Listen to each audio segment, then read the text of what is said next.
I am General Phiyega. My name is Riah. I'm the CEO of the Safer South Africa Foundation. I am the past National Commissioner of Police of the South African Police Service. But retired now, I'm out there working in the Safer South Africa Foundation. The Safer South Africa Foundation was founded by a pope. They took a decision in 2011 in their Congress to establish this foundation, and that was their response to look at how they could participate in the development space of communities. And I must say up front that I'm very impressed by what POPCRU is doing, because POPCRU is one of those unions that are having multi-dimensional responses to societal issues. Firstly, they're a union and looking at the well-being of their members as well as their working conditions. Secondly, they understand the challenges of an organization such as theirs. They can't just rely on membership. And I think this is why they then looked at an economic response, and this is why they are having the POPCRU group of companies which are running very successful businesses. But thirdly, they realize that they're a responsible citizen, and there are a number of social challenges that they need to respond to. And one such response is about the POPCRU Trust, which is looking at educating children of their members, bursaries for their members of the POPCRU. And then the other one, I know that they're busy, it's work in progress, the establishment of a special college where they're looking at teaching special skills that are lacking in our safety and security system, like forensic services, like cybercrime and all those. And lastly, it's ourselves. They've decided that they want to participate in the community space and create an organization that will play as a glue between communities and the safety and security cluster. And I think they realize that people in the safety and security cluster, which includes the police, which includes the National Prosecuting Authority, who look at the dockets and make sure that they are ready for the courts, which includes the Department of Justice, the magistrates who are sitting in courts and all those, which includes the correction services, because they ultimately, if people are found guilty, they must see to their incarceration. They saw the duty to say, these people can do as much hard work as they do. Communities have to come on board and also play a role in ensuring that the safety and security of communities is their responsibility. And, I always say to people, the very first police station is your home. You look at your home, when the sun sets, you want to make sure that the windows are closed. You want to make sure that the cars are in the garage. You want to make sure that the gates are locked and everybody is in the house. Come early morning, you want to make sure that when children go to play in the street, they play in a safe street. If there's a tavern down the street that seems to be rowdy, you'll be saying to children, don't play that side, play the other side. When they leave for school, the transport that collects them, you want to know who is the person who's collecting them. So safety is a community issue. So the foundation was established to ensure that we can keep on mobilizing communities to cooperate, collaborate, and work hand in glove with people in the safety and security cluster to ensure that, with their joint hands, better efforts and better impetus can be given to safety and security. How did we respond to the mobilization of communities to participate? First and foremost, we establish a program, the Community Justice Program, and it's more on the prevention side. That's the first, side that we concentrated on. And what is entailed in this program? This program is designed, and together with these members of the various organizations in the security cluster, we sat down and actually developed a curriculum that is looking at teaching children about what the various members are about, what services do they offer, what are the opportunities that the children have to contribute or to participate or to inform themselves about what is happening. So we sat down first and foremost with the police, both the traffic police and the South African Police Services, to design a program to say, if you were to come and teach these children, what are the type of things you would like to put in the syllabus that we're going to teach them. Then we did the same with the prosecuting authority, we did the same with the magistrates, we did the same with corrections. We then took the advantage of the process and said there are issues of rights, Bill of Rights and all those things. We then introduced constitutional education. So with the South African Human Rights Commission, we sat down again to say, what would be the syllabus? What are you going to teach these children? What are you going to tell them? Rights and responsibilities, because it's not just about rights, to say, what are my responsibilities to do that? So a whole program was developed, it's patented, and we run about 10 to 14 sessions of these lessons, and we do it after school. We negotiate. The Department of Education is another one, because it's a very important platform. They license us and give us the authority to participate in the school, as well as to involve parents, to allow them the permission for us to come and lecture. So when they come after school, we would agree with the Department of Education particular days to say, this program will run from day this to day that. These are the children that will be participating. We focus on grade 9s and 11 so that we don't interfere with those that are finalizing their high school. So after school, we'll give them a meal because they're tired before they go into the lecture. So the lectures will start from lecture 1, the police would come in. We don't lecture. We are so lucky and privileged because all these departments are cooperating. So the police in whose community we are, the local police station, will send officials coming from in their uniform to come and lecture on that particular syllabus. So there's the academic side, and then there is the practice side. On the practice side, for instance, the police will come, spend a day or two giving the lecture, and even doing demonstrations on how they arrest, how they tell people about their rights and all those things. And then they might have an opportunity of visiting a station to see the station, the various parts of the station and all that.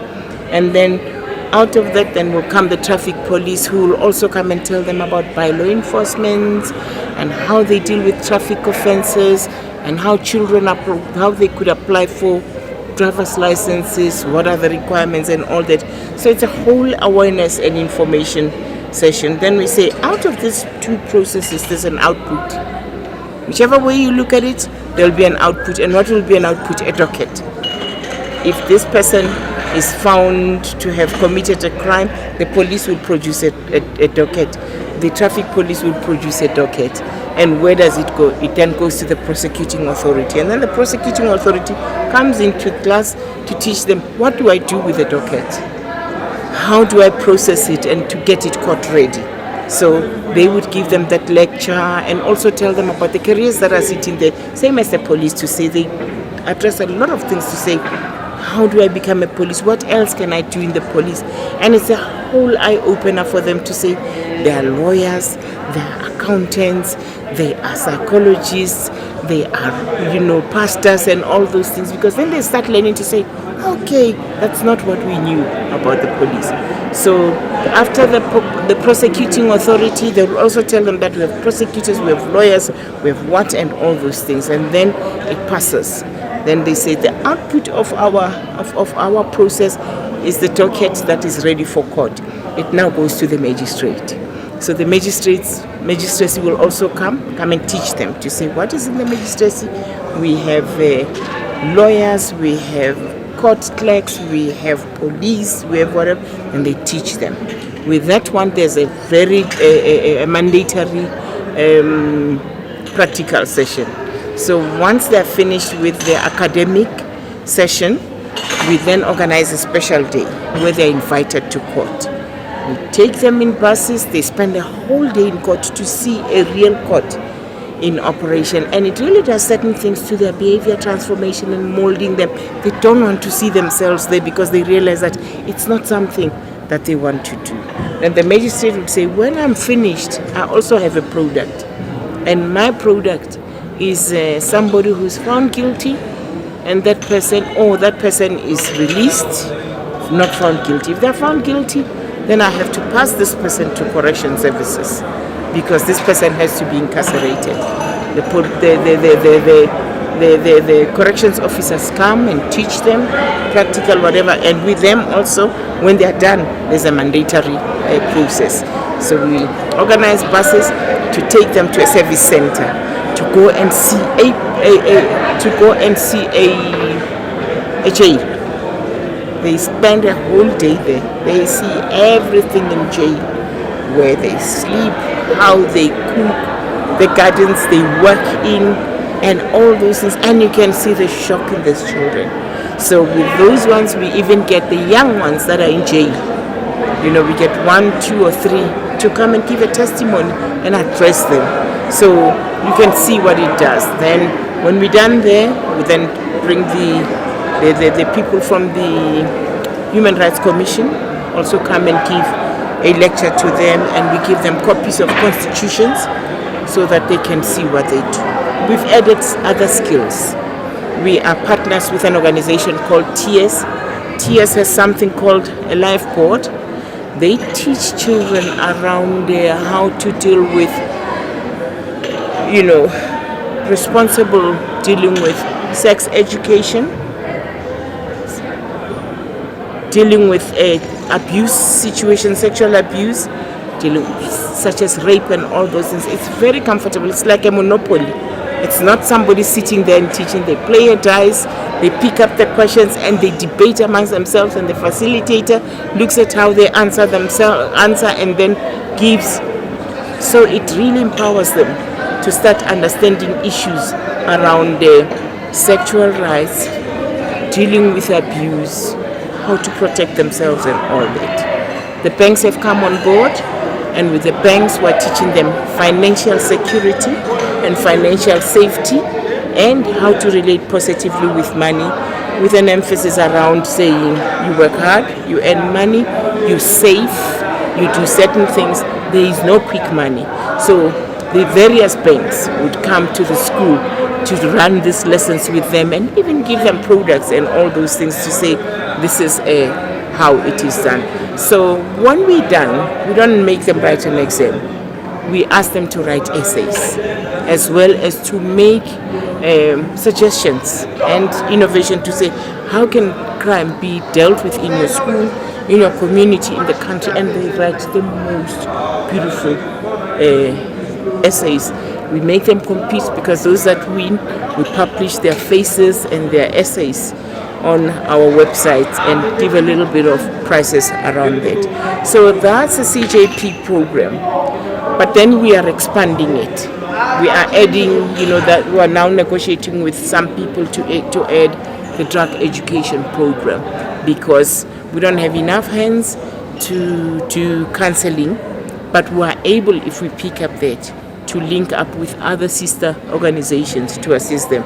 But right now, that program will be focusing on the nature of drugs, what types they are, which ones are prevalent, what they would do to you, what are the side effects of using those drugs, and what you can get, and then we allow them to, and we say it's your time to make a choice, because we believe that it is when these young ones make a choice that we can start shutting the doors of the drug suppliers, because they would say, I don't do drugs, in that type of thing. We're introducing new products, new programs. We will be launching a national debate to get various children from various schools participating in thematic debates, themes that we choose, starting from the region to the province, and those that win from the province can come now nationally to compete with other provinces that have fielded whatever. We believe it will open a huge dialogue space and allow youth to talk about this thing. And then we've also introduced fun walks and fun runs. We've piloted our very first one here in Gauteng, and we did it with we did it on the International Week for the Deaf. So we were focusing on children coming from schools of the deaf, because they approached us and said, when we are raped, we are not even able to access services, because when we get there, we don't even know how to explain and do all those things. So we'll be running our first community justice program at a deaf school with translators. So that's one of those. And so we had a walk, a very successful walk, which we did with the City of Johannesburg, Deaf SA, and various other organizations. And it was a silent walk. We were all very quiet. And then we all have whistles just to blow for safety and all that. We are establishing a Safer South Africa Research Institute in collaboration with the Human Sciences Research Council, one of the mega organizations.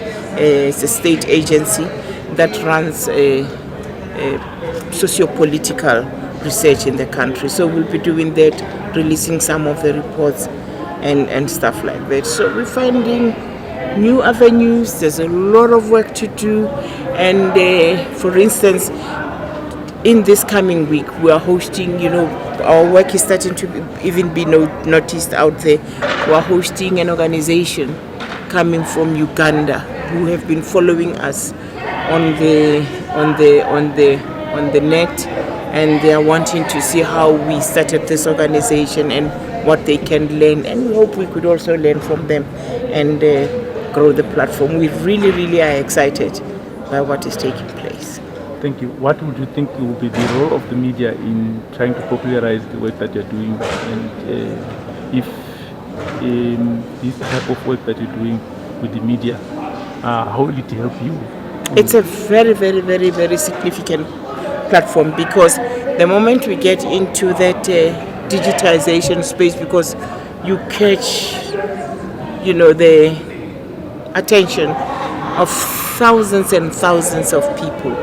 If I may just say to you, we've just launched our social media strategy on Twitter, Facebook. We're looking at blogging, we're doing YouTube, and we are also trying to get into partnership with the SABC Foundation as an example, because we really need wings to fly this, because if we were to do it in this organic incremental process, we're not going to reach people. So imagine if we were to digitize some of these lessons and be able to work with particular media platforms and be able to disseminate that information. If it's interactive, even the better, so that we can get to communicate with many more children and all that. And we appreciate opportunities such as the one appearing on your media platform, because through you, people will get to know the type of work we're doing. Some might wish to contribute towards our work by giving us more ideas, because it's one of those dynamic processes where we learn from each other, exchange knowledge, extend the reach. Media has a critical platform in terms of extending reach. Thank you so much.